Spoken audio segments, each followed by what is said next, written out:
بسم اللہ الرحمن الرحیم۔ ملکۃ العرب اور رسول ثقلین کی بیٹی کا حجلہ عروسی۔ آئیے دیکھتے ہیں کہ سید النساء العالمین اور امیر المومنین علیہ السلام کا حلیہ عروسی کیسا تھا۔ مورخین نے نقل کیا ہے کہ جب امیر المومنین امام علی علیہ السلام نے اپنے گھر کا اثاثہ منتقل کیا تو آپ نے حجلہ عروسی تیار کیا۔ مورخین نے اس کا نقشہ یوں کھینچا ہے: آپ نے حجرے کے فرش پر نرم گھاس بچھایا، پانی کی مشق کو لٹکانے کے لیے مناسب لکڑی دیوار میں نصب فرمائی، پانی کا کوزہ فراہم کیا۔ آپ نے کپڑوں کی الماری کے بجائے ایک لکڑی کمرے کی دیوار سے دوسری دیوار تک نصب کی تاکہ اس پر کپڑے رکھے جائیں، اور اپنے اس حجلہ عروسی میں گوسفند کا چمڑا بچھایا۔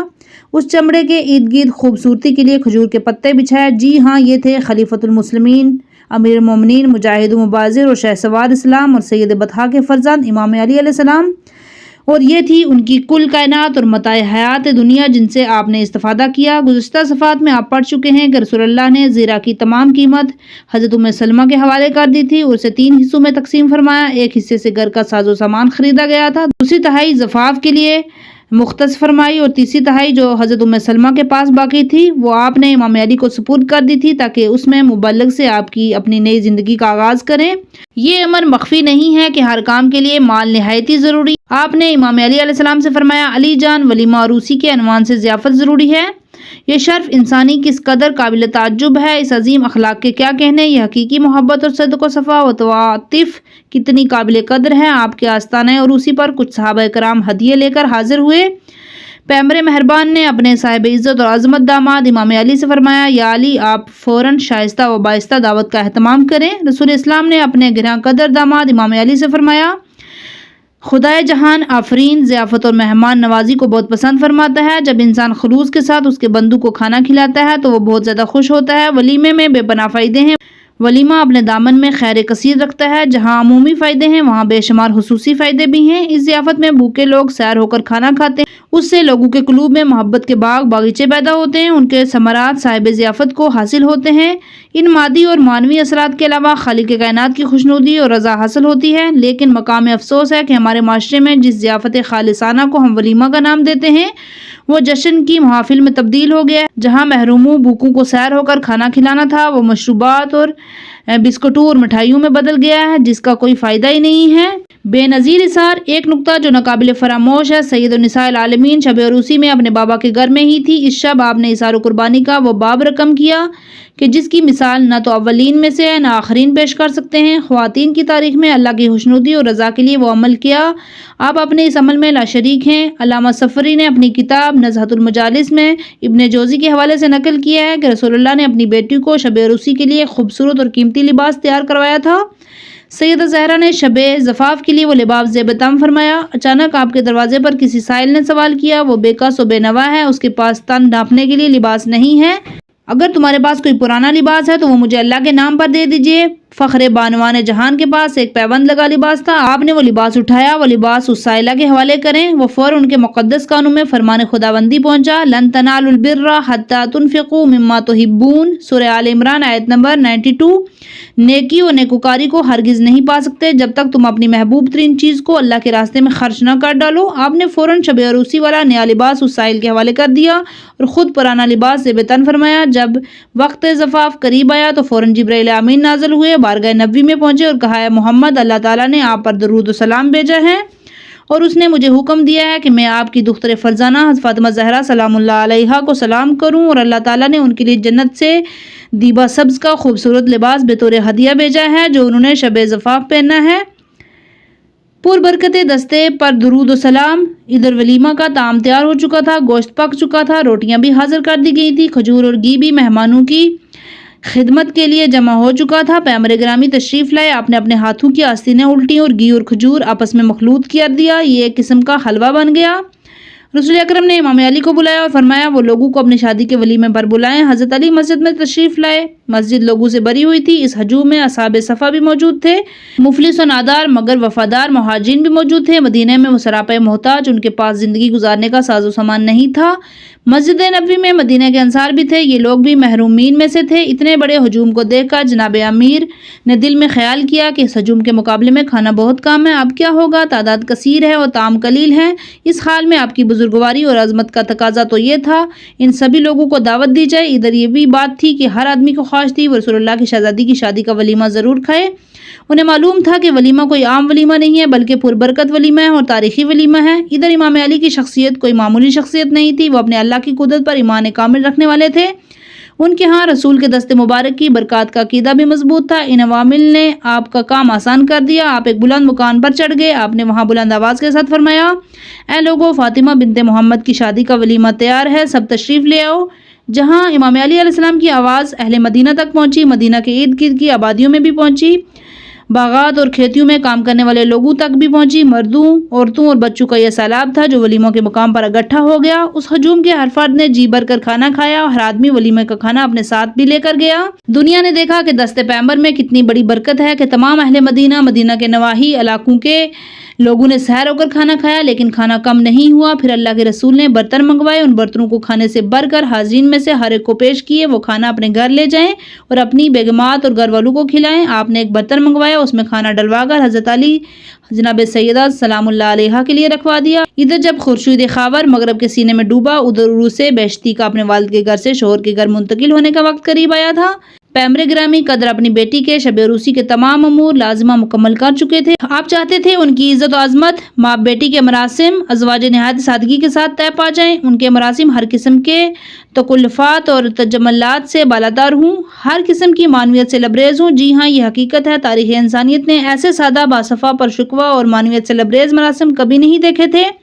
علامہ میسمی نے اپنی کتاب مجموع الزوائد میں حضرت جابر بن عبداللہ انصاری سے نقل کیا ہے کہ ہم علی فاطمہ کے مراسم عروسی میں موجود تھے، ہم نے اپنی زندگی میں ایسے بہتر اور برتر پرکشش مراسم کبھی نہیں دیکھے تھے۔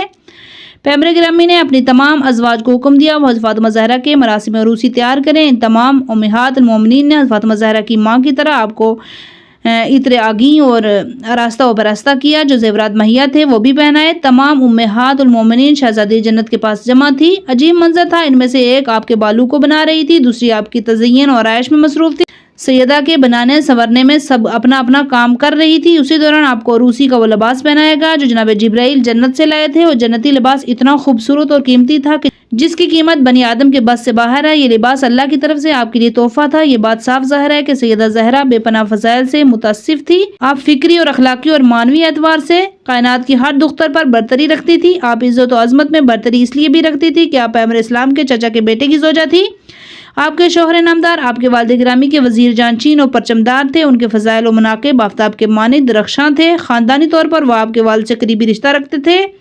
انہیں بارگاہ نبوت میں ایک خاص منزلت حاصل تھی۔ رسول اللہ اپنی بیٹی کے وہ فضائل بھی جانتے تھے، انہیں زمانہ مستقبل میں حاصل ہونے والے تھے۔ آپ کو معلوم تھا کہ آنے والے مختلف اوقات میں آیت تطہیر، مباہلہ، مودت ان کے خاندان کی عزت اور عظمت بڑھانے کے لیے نازل ہونے والی ہیں، اور ان کی بیٹی سیدہ زہرا سلام اللہ علیہا ان تینوں آیات میں شامل ہیں۔ آپ جانتے ہیں کہ قیامت تک آنے والے پاک و پاکیزہ امام انہی کی نسل سے پیدا ہوں گے اور امت کی رہبری کریں گے۔ دختر بہشت کا کاروان عروسی، آخرکار وہ شب مولود آ ہی گئی۔ شب سیدہ زہرا کو اپنی مہربان ماں کی یاد نے ضرور ستایا ہوگا، انہیں احساس یتیمی بھی ہوا ہوگا۔ انہوں نے دل میں سوچا ہوگا، اے کاش ان خوشی کے لمحات میں ان کی والدہ شامل ہوتی۔ جب ایک بیٹی بیاہی جاتی ہے تو اپنے والد کے گھر سے اپنے شوہر کے گھر کی طرف روانہ ہوتی ہے، تو اس دوران ماں کی اشد ضرورت ہوتی ہے۔ ایک ماں پیار و محبت کے ساتھ بیٹی کو روانہ کرتی ہے، ان لمحات میں ماں کا بڑا دخل ہوتا ہے۔ اس دختر فرزانہ کو اپنی والدہ حضرت خدیجہ الکبریٰ کی سخت ضرورت تھی، لیکن حضرت خدیجہ اس رات کہاں اور ان کی جگر گوشہ کہاں؟ اس عظیم دن کے آفتاب نے جب غروب کیا تو رسول اللہ نے اپنی طاہرہ دختر کو بلایا اور ساتھ ہی اپنے عظیم المرتبت داماد امام علی علیہ السلام کو بلایا۔ جب حضرت فاطمہ زہرا اپنے بابا کے پاس حاضر ہوئیں تو آپ لمبے لباس میں ملبوس تھی، ان کا دامن زمین پر خط کھینچ رہا تھا۔ آپ اس وقت حیا اور وقار و عظمت کا مجسم نمونہ تھی۔ اپنے بابا سید الانبیاء سے حیا کی وجہ سے پسینے میں شرابور تھی۔ خداوند تعالیٰ کی مشیت تھی کہ سیدہ زہرا کے مراسم عروسی ہر جانب ہر زاویے سے شان امتیازی کے لیے ہوئے ہوں۔ رسول اللہ بھی یہی چاہتے تھے کہ ان کی دختر عزیزہ کو ان لمحات میں اپنی یتیمی کا احساس نہ ہونے پائے۔ اس جہت سے، اس دوسری جہات سے آپ نے حکم دیا کہ ان کی اپنی خاص سواری لائی جائے۔ جب سواری لائی گئی تو ان کی پشت پر خوبصورت کپڑا ڈالا گیا۔ آپ نے اپنی دختر نیک اختر سے فرمایا، زہرا آئیں اور اس سواری میں سوار ہوں۔ جب شہزادی جنت اپنی سواری پر سوار ہوئی تو آپ نے حضرت سلمان فارسی سے فرمایا، سواری کی لگام پکڑ کر آگے چلیں۔ جب سواری چلی تو رسول اسلام سواری کے پیچھے پیچھے چلنے لگے۔ اے قاری محترم، آپ کو خدا کی قسم ذرا سوچئے، غور و فکر کیجئے، اپنی زندگی میں کبھی آپ نے سنا ہے کہ ایسا منظر دیکھا ہے یا تاریخ انسانیت کے عظیم لوگوں اور پیمبران گرامی اور سلاطین دنیا کے حالات پڑھے ہیں کہ ان میں سے کسی کی بیٹی کی شب عروسی ہو اور وہ سواری پر سوار ہو، اپنے شوہر کے گھر کی طرف رواں دواں ہو، ان کی سواری کی لگام تھامنے والے صحابی جناب سلمان فارسی ہوں اور سواری کو پیچھے سے ہانکنے والے 1,24,000 انبیاء کے سلطان ہوں؟ سبحان اللہ۔ جی ہاں، جہاں دنیا والے فاطمہ زہرا کے پرعظمت مراسم عروسی میں شریک تھے، وہاں آسمان والے بھی شرکت کر رہے تھے۔ خطیب بغدادی نے تاریخ بغداد میں، علامہ ذہبی نے میزان الاعتدال میں، علامہ عسقلانی نے لسان المیزان میں جناب عبداللہ ابن عباس سے روایت کی ہے، جس وقت دختر فرزانہ پیغمبر اسلام کو ان کے شوہر نامدار کے گھر کی طرف لے جایا جا رہا تھا، سیدہ زہرا کی سواری کے آگے آگے سید الانبیاء چل رہے تھے، ان کی سواری کے دائیں طرف حضرت جبرائیل اور بائیں طرف حضرت میکائیل چل رہے تھے، ان کے پیچھے 70,000 ملائکہ چل رہے تھے اور وہ سبھی اللہ کی تسبیح اور تصدیق بیان کر رہے تھے جہاں تک کہ صبح ہوگی۔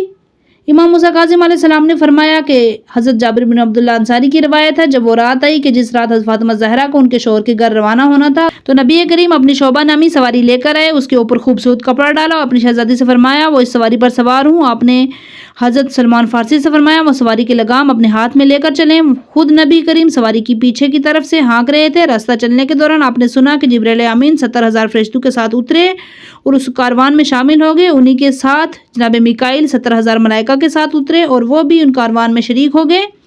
نبی کریم نے ان سے ان کی آمد کا سبب دریافت فرمایا تو انہوں نے فرمایا آپ کی دختر فاطمہ زہرا کے مراسم عروسی میں شرکت کے لیے آئے ہیں۔ اس وقت جناب جبرائیل نے تکبیر بلند کی اور اس طرح جناب میکائیل اور تمام فرشتوں نے صدائے تکبیر بلند کی۔ رسول اللہ نے بھی اپنے رب کی تکبیر کا نعرہ بلند کیا۔ اس شب ان محافل عروسی میں اللہ اکبر کی دل پذیر صدائیں بلند ہوتی رہیں، نور الہی سے فضائیں منور ہو رہی تھیں۔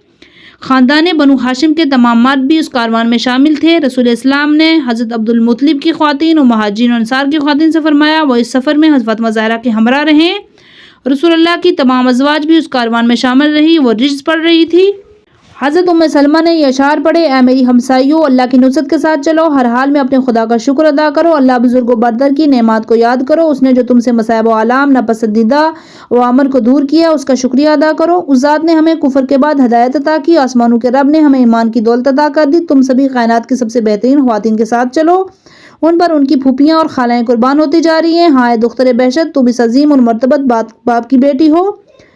ہاں اے دختر بہشت، تم اس عظیم المرتبت باپ کی بیٹی ہو جسے اللہ نے اپنی وحی کے ذریعے عظمت عطا کی ہے۔ ان کے بعد حضرت عائشہ نے اشعار پڑھے، ہاں اے بانوئے حق طلب، اپنی چادروں کو اپنے سر و بدن پر اوڑھیے اور وہ باتیں جو شائستہ محافل میں کی جاتی ہیں وہ کہیے، بندوں کے پروردگار کا ذکر کرو جس نے ہم سب کو شاکر عبد کے ساتھ اپنے دین کے ساتھ خاص کیا، اس ذات نے ہم پر جو اپنا فضل و کرم کیا تو تمام تعریفیں اس کے لیے ہیں، غالب و قادر ذات کا شکر ہے۔ فاطمہ زہرا جو ہمارے محبوب پیغمبر کی دختر ہیں اس کے ساتھ چلو، اللہ نے اس کے نام اور ذکر کو بلندی عطا کی ہے اور اسے پاک و پاکیزہ جوان علی کے ساتھ خاص کر دیا ہے۔ ان کے بعد جناب حفصہ نے اشعار پڑھے، فاطمہ وہ ہیں جو کائنات کی تمام عورتوں سے بہتر و برتر ہیں، وہ حسن و جمال میں 14ویں کا چاند ہیں، نبی کی بیٹی، اللہ نے تجھے پوری کائنات پر اس کے لیے فضیلت بخشی ہے، تو خود بے پناہ فضائل کی ملکہ ہے۔ اس کے بعد جناب حفصہ نے اشعار پڑھے، فاطمہ وہ ہیں جو کائنات کی تمام عورتوں سے بہتر و برتر ہیں، وہ حسن و جمال میں 14ویں کا چاند ہے، اے نبی کی بیٹی، اللہ نے تجھے پوری کائنات پر اس لیے فضیلت بخشی ہے تو خود بے پناہ فضائل کی ملکہ ہے، اس ذات کی وجہ سے جس پر اس نے اپنا قرآن نازل کیا ہے۔ اللہ تعالیٰ نے آپ کی تزویج اس نوجوان سے کی ہے جو فضائل میں اپنی مثال آپ ہے، یعنی وہ ہے جو بعد از نبی ہر فرد سے بہتر و برتر ہے۔ ہاں اے میری ہمسائیوں، دختر پیغمبر کے ہمراہ اس کے جدید گھر تک چلیے، وہ کریم باپ کی کریمہ بیٹی ہیں۔ ان کے بعد معاذ ام سعد بن معاذ نے اشعار پڑھے، میں جو بھی بات کہوں گی وہی کہوں گی جس میں حق و حقیقت ہوگی، میں نیکوں کو اور بلائیوں کو یاد کروں گی، خوبیوں کو ظاہر و باہر کروں گی۔ حضرت محمد مصطفیٰ بنو آدم کے سید و سردار ہیں اور سب سے بہتر و برتر و عرف و اعلیٰ ہیں۔ اتنی عظیم شخصیت کے باوجود ان میں نہ غرور اور تکبر ہے، نہ خود پسندی ہے، بلکہ ان میں عاجزی اور انکساری ہے۔ اس کے فضل و فضائل سے ہم نے ہدایت کا راستہ دیکھا، خداوند تعالیٰ انہیں ان کی کوشش و کاوش کا اجر عظیم عطا فرمائے۔ ہم بادی اور مہدی نبی کی دختر فرزانہ کے ہمراہ ہیں جو مجسمہ شرافت ہے، ہم اس بیٹی کے ہمراہ ہیں جس کا تعلق و علاقہ عظیم سے عظیم تر ہے اور اتنا عظیم ہے کہ اس تک کسی کو رسائی حاصل نہیں ہو سکتی۔